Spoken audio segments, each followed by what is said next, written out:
Oi gente, tudo bem? Eu vou falar sobre estequiometria, que dentre os conteúdos de Química 3 que a gente abordou esse semestre, eu acredito que é o mais importante, porque ele tem vários conteúdos em si que estão dentro deles, por exemplo, leis ponderadas, que a gente também viu, tá dentro dele, balanceamento, que eu não sei se vocês vão ver com o professor Gustavo, ou em outra química também, vai estar dentro dele, regra de 3 com conteúdo de matemática também vai estar englobado. Então, estequiometria é muito amplo, você precisa ter um domínio já básico de química, mas é muito importante para vestibular tradicional, principalmente. Para Enem também tem suas vantagens você saber, mas confesso que o TRI ele costuma não ser muito favorável. Normalmente são questões de TRI baixo, que não valem a pena você fazer logo de cara, porque são questões mais complexas, com um texto maior, que precisam ter um raciocínio demorado, né? Então, para Enem, eu acho que não compensa fazer logo de cara, mas para vestibular tradicional é muito importante, tanto para a primeira quanto para a segunda fase. Então, é por isso que eu tô falando sobre estequiometria nessa aula. Estequiometria nada mais é do que cálculos estequiométricos que você faz para saber seja a quantidade de reagente que foi utilizada, seja a quantidade de produto que foi formado. Então, vai ter uma relação entre diferentes substâncias para fazer a reação química e você precisa saber a quantidade delas. Como você faz as questões de estequiometria?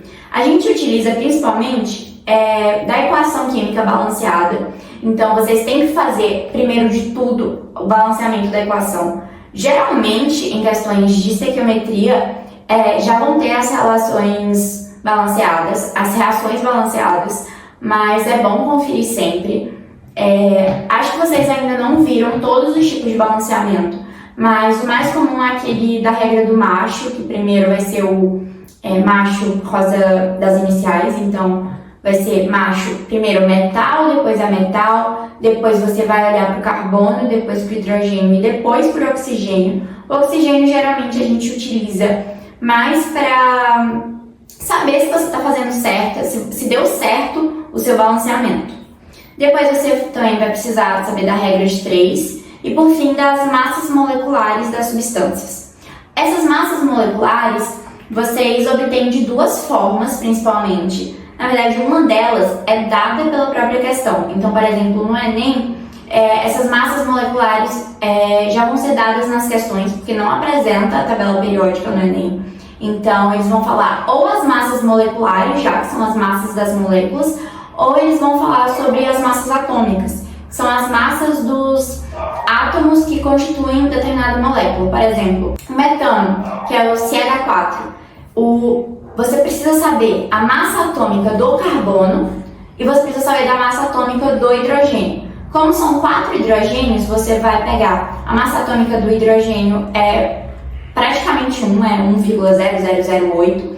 Aí você vai pegar esse 1, multiplicar por 4, que é a quantidade de hidrogênios, e somar com o carbono. Que o carbono, se não me engano, é 12. Então vai ser 12 mais 4, 16. 16 é a massa molecular do metano, que é o CH4. Eu vou realizar com vocês uma questão, é uma questão até que básica, assim, sobre estequiometria, mas ela vai abranger vários conceitos importantes, rendimento, limitante, que vocês precisam saber na hora de fazer uma questão de estequiometria. Eu coloquei essa equação química, eu já tinha trabalhado com vocês para fazer uma questão um tempo atrás, quando eu fiz um resumo sobre a estequiometria. Mas agora eu vou dar um outro exemplo utilizando essa mesma equação química. Eu vou querer também saber a massa do sulfato de cálcio, mas agora eu vou utilizar desse reagente aqui, que é o sulfato de sódio.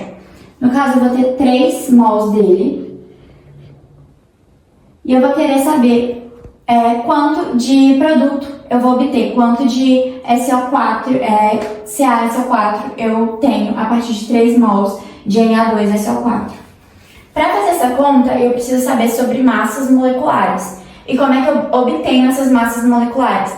Através das massas atômicas. Para você obter uma massa atômica, você vai utilizar a tabela periódica. Óbvio que no Enem, por exemplo, não é necessário, porque eles já vão dar para vocês isso na própria questão. Mas em vestibulares tradicionais, é normal você ter as tabelas periódicas no início e no final da prova, para você dar uma olhada. E para saber a massa atômica, você vai ver qual é o maior número que está ali dentro de cada quadradinho de cada elemento. Então, aqui eu já coloquei, no caso do cálcio 40, no caso do cloro 85, do sódio 23, e enfim.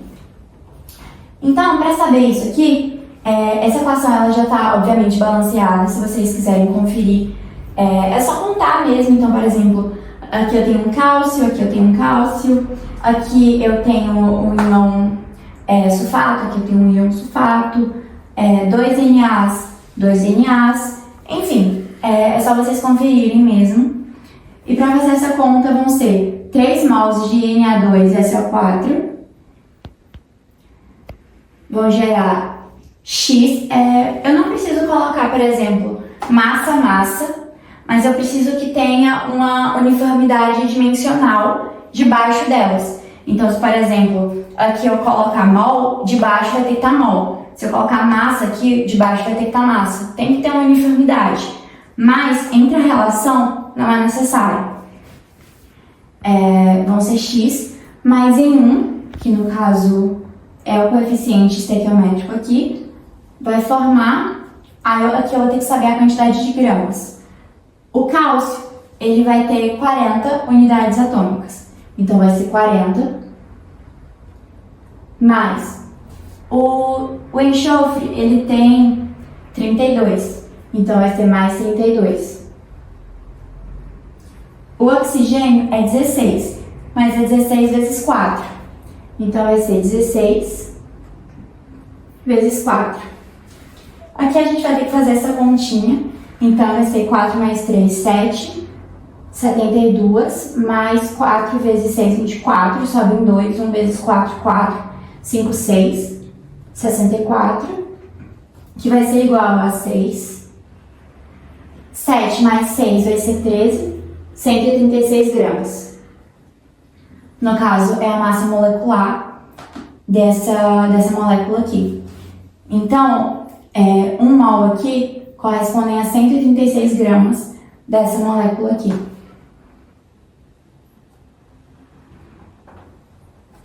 Resolvendo essa regra de 3, vai ficar 136 vezes 3 é igual a X. 6 vezes 3, 18. Sobe 1. 3 vezes 3, 9. Mais 1, 10. Sobe 1. 1 vezes 3, 3. Mais 1, 4. Então, vai ser 408 gramas de KSO4. Que no caso é o sulfato de cálcio. Só uma dica dessa terminologia, né, dessa nomenclatura: eto é quando não tem oxigênio, e ato é quando tem oxigênio. É só uma dica de terminologia mesmo, não é nossa ideia principal aqui dessa aula, mas é importante saber porque tem algumas questões que elas não vão passar aqui bonitinho, como é a molécula, mas sim só a nomenclatura dela para que vocês possam montar a equação química. Então é isso. Essa é a principal parte assim, da estequiometria. É claro que tem algumas coisas que eu não citei nessa aula, mas é mais pelo tempo, assim, porque são assuntos mais complexos, que são limitantes, rendimento nem tanto, porque rendimento, no caso, é só a porcentagem que você aplica lá no final para saber de quanto rendeu aquilo mesmo. Então, por exemplo, se o rendimento tivesse sido de 90%, eu iria pegar o 90% e multiplicar pelo esse 408. Então, seria só uma multiplicação mesmo de porcentagem. Mas o reagente limitante já é um assunto mais complexo. Tem falando sobre no resumo que eu fiz sobre estequiometria e também sobre leis ponderais, se não me engano. Mas se vocês quiserem falar mais sobre isso ou falar sobre qualquer outro assunto de química que a gente já trabalhou esse semestre, podem falar comigo por WhatsApp, por e-mail. Se quiserem marcar uma videoconferência, né, uma chamada, A gente pode também para treinar a questão, ou só para tirar dúvidas pontuais também, dúvidas de lista. Mas então é isso, é o que eu queria falar na aula de hoje. Foi bem rapidinho assim, mas para falar sobre o básico de estequiometria. E é isso, muito obrigada!